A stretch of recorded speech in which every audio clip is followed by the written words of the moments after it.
అనగనగా ఒక రాజ్యంలో పద్మకేళి అనే సరస్సు ఉంది. ఆ సరస్సులో చాలా రకాల నీటి పక్షులున్నాయి. ఆ నీటి పక్షులన్నింటికి హంస రాజుగా ఉన్నాడు. హంసరాజు చాలా తెలివైనవాడు, అలాగే ధైర్యవంతుడు కూడా. ధర్మాన్ని తప్పక ఆచరించేవాడు. అందుకే ఎప్పుడూ ఆ సరస్సులోని పక్షులన్నీ అతన్ని రాజుగా ఎన్నుకునేవి. ఆ హంసరాజు కూడా తన రాజ్యంలోని పక్షులన్నింటినీ కన్నబిడ్డలుగా భావించేవాడు. ప్రతిరోజు వాళ్ళ కష్టసుఖాలను తెలుసుకుంటూ అవసరమైనప్పుడు సలహాలను ఇస్తూ సహకారంగా ఉండేవాడు.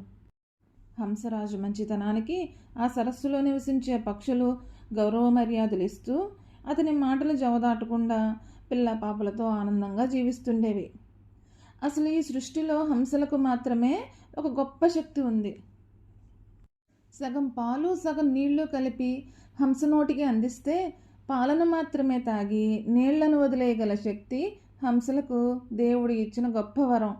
అలాంటి వరం పొందిన ఉత్తమ జాతికి చెందిన హంస తమకి రాజు అయినందుకు ఆ పక్షులు ఎంతో గర్వపడేవి. ఈ హంసరాజుకి సారస పక్షి అంటే ఇది ఒక కొంగ జాతికి చెందింది, కానీ కొంగ కాదు.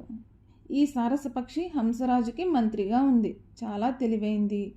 ఎలాంటి ఆపద సమయంలోనైనా ఆవేశపడకుండా శాంతిగా ఆలోచించి సరైన సలహాలను చెప్పి ఆపదల నుండి తమ రాజ్యంలోని పక్షులను కాపాడేది. మంత్రి అయినటువంటి ఈ సారసపక్షి అంటే హంసరాజుకి చాలా అభిమానం. ఇంకా హంసరాజు ఒక గూఢచారిగా ఒక కొంగను నియమించాడు. ఇది మిగతా నీటి పక్షుల్లా కాకుండా, అసలు నీటి పక్షులు ఎక్కువ దూరం ఎగరలేవు కదా, ఒక కొంగ తప్ప. ఇది మాత్రం తక్కువ సమయంలో ఎక్కువ దూరం వెళ్ళేది. అందుకని హంసరాజు తెలివిగా కొంగను గూఢచారిగా నియమించాడు. ఈ గూఢచారి అయినటువంటి కొంగ రాజ్యం చుట్టుపక్కల జరిగే వార్తా విశేషాలు మోసుకొచ్చి రాజుకి మంత్రికి వినిపించేది. ఒకరోజు హంసరాజు కలువ పువ్వు ఆసనం మీద కూర్చుని ఉన్నాడు. నీటి పక్షులన్నీ అతని చుట్టూ చేరాయి. హంసరాజు వాటి యొక్క సమస్యలను వింటూ తగిలిన సలహాలను ఇస్తున్నాడు. ఇంతలో ఒక బాతు ఆ సభలోకి వచ్చి, మహారాజుకి వందనాలు. దేశ విదేశాలు తిరిగి అక్కడి విశేషాలను తెలుసుకున్న గూఢచారి అయినటువంటి కొంగ తిరిగి వచ్చింది అని వినయంగా చెప్పింది. అప్పుడే యాత్రను ముగించుకుని తిరిగి వచ్చిందా అన్నాడు హంసరాజు ఉత్సాహంగా. కొద్ది సమయం తర్వాత కొంగ కొలనిలోకి వెళ్తూనే వినయంగా తలను వంచి హంసరాజుకి వందనం చేసింది. ఆ అభివాదాన్ని స్వీకరించి కొంగను కూర్చోమన్నట్లు ఒక కలువ పువ్వును చూపించాడు హంసరాజు. కొంగ కూర్చున్న తర్వాత, మిత్రమా, మన వాళ్ళందరూ నీ యాత్రా విశేషాలు వినాలని ఉత్సాహపడుతున్నారు అని అంది మంత్రి అయినటువంటి సారసపక్షి. చిత్తం మహామంత్రి అంటూ కొంగ ఇలా చెప్పసాగింది.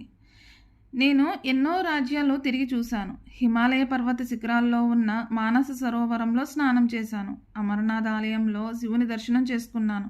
దేశ విదేశాల్లోని మన జాతి వారందరికీ మన రాజ్యం అందం గురించి, మన మహారాజు వారి గొప్పతనం గురించి వివరించి చెప్పి వాళ్లను మన మహారాజు తరపున మన రాజ్యానికి అతిథులుగా రమ్మని ఆహ్వానించాను. వారందరూ మన మహారాజు గారికి అభినందనలు తెలియజేశారు. కానీ అని అక్కడితో గూఢచారి అయిన కొంగ మాట్లాడడం ఆపేసింది. ఏమైంది అని ఆశ్చర్యంగా కుతూహలంగా అడిగింది సారసపక్షి. నా యాత్రలో ఒకే ఒక్క చోట అవమానం పొందాను. ఆ అవమానాన్ని తలుచుకుంటే నా గుండె మండిపోతుంది అని అంది కొంగ ఆవేశంగా. జరిగిన విషయం ఏంటో అందరికీ అర్థమయ్యేలా చెప్పు అని ఆజ్ఞాపించాడు హంసరాజు. చెబుతాను ప్రభు అంటూ కొంగ చెప్పడం ప్రారంభించింది. ఆరావళి పర్వత ప్రాంతంలోని అడవిలో చాలా పక్షులు చెట్ల మీద గూడు కట్టుకుని నివసిస్తున్నాయి.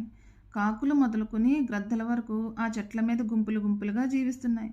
ఆ అడవిలో నివసిస్తున్న పక్షులకు మయూరుడు అనే పేరు గల ఒక నెమలి ఆ రాజ్యానికి రాజు. ఆ నెమలి మన మహారాజులాగే బలమైనది, తెలివైనది మాత్రమే కాక అందమైనది కూడా. అది తన రాజ్యంలోని పక్షులను ప్రేమాభిమానాలతో చూసుకుంటూ ఉండేది. అందుకే ఆ నెమలిరాజు అంటే ఆ రాజ్యంలోని పక్షులకు ఎంతో భక్తి, గౌరవం. ఆ రాజు యొక్క కొలువు వినోద కార్యక్రమాలతో ఎప్పుడూ సందడిగా, హడావిడిగా ఉండేది. అందమైన రామచిలుకలు వాటి మాటలతో నవ్విస్తూ ఉండేవి. కోయిళ్ళు తమ మధురమైన కంఠంతో పాటలు పాడేవి. కొన్ని పక్షులు తమ ఆటలతో మిగతా పక్షులకు కనువిందు చేస్తూ ఉంటే, మరికొన్ని పక్షులు యుద్ధ విద్యలు ప్రదర్శించేవి. అప్పుడప్పుడు నెమలిరాజు తన పురి విప్పి కోయిల పాటలకు నాట్యం చేసి ఆ పక్షులకు ఉల్లాసం కలిగించేవాడు. ఇంతలో నేను ఆ రాజ్యంలోకి వెళ్ళినప్పుడు, ఏయ్, ఎవరు నువ్వు? మా రాజ్యంలోకి ఎందుకు వచ్చావు అని అడిగాయి కొన్ని ఆ రాజ్యంలోని పక్షులు. అప్పుడు నేను నా వివరాలన్నీ చెప్పి దేశాటన చేస్తూ ఈ ప్రాంతానికి వచ్చాను. మీరు కానీ అనుమతిస్తే మీ రాజ్యంలో కొద్ది రోజులు ఉండి వింతలు విశేషాలు తెలుసుకుని వెళ్తాను అని అన్నాను. అప్పుడు ఆ పక్షులన్నీ ఒకదానితో ఒకటి మాట్లాడుకుని, సరే అలాగే, కానీ నువ్వు చెప్పింది అబద్ధం అయితే దానికి ప్రతిఫలంగా శిక్షను అనుభవిస్తావు అని హెచ్చరిస్తూనే నన్ను ఆహ్వానించాయి. తర్వాత ఆ పక్షులు తమ రాజ్యంలోని వింతలు విశేషాలు చెప్పి అతిథి మర్యాదలు చేసి విందు వినోదాలతో ముంచెత్తాయి. ఆ పక్షులన్నీ నా చుట్టూ చేరి మన రాజ్యం యొక్క విశేషాలు చెప్పమని అడిగితే అప్పుడు నేను మన రాజ్యం యొక్క అందాలను, అలాగే మన రాజుగారి ధైర్య సాహసాల గురించి, ఇంకా మన మంత్రిగారి తెలివితేటల గురించి ఎన్నో విశేషాలు చెప్పాను. తర్వాత ఆ అడవి పక్షులు వారి రాజుగారి గురించి, అలాగే వారి రాజ్యంలోని విశేషాల గురించి చెప్పాయి. నేను ఆ పక్షులు చెప్పిందంతా సహనంగా ఏకాగ్రతతో విన్నాను. ఇంతలో అర్ధరాత్రి అయ్యింది. నాకు ప్రయాణం వలన అలసటికి నిద్ర వస్తుంది. అయినా సరే ఆ పక్షులు ఇంకా నిద్రపోవట్లేదని నేను కూడా మెలకుగానే ఉన్నాను. ఈలోపు ఒక పక్షి నన్ను, మిత్రమా, ఇప్పటి వరకు మీ రాజ్యంలోని విశేషాలు, మీ రాజుగారి గొప్పతనాన్ని చెప్పావు. అలాగే మా రాజ్యంలోని విశేషాలు, మా రాజుగారి గొప్పతనాన్ని కూడా విన్నావు. ఇప్పుడు చెప్పు, మన 2 రాజ్యాలలో ఏ రాజ్యం గొప్పది అని అడిగింది. అప్పుడు నేను మన 2 రాజ్యాలు గొప్పవే మిత్రమా అని చెప్పాను.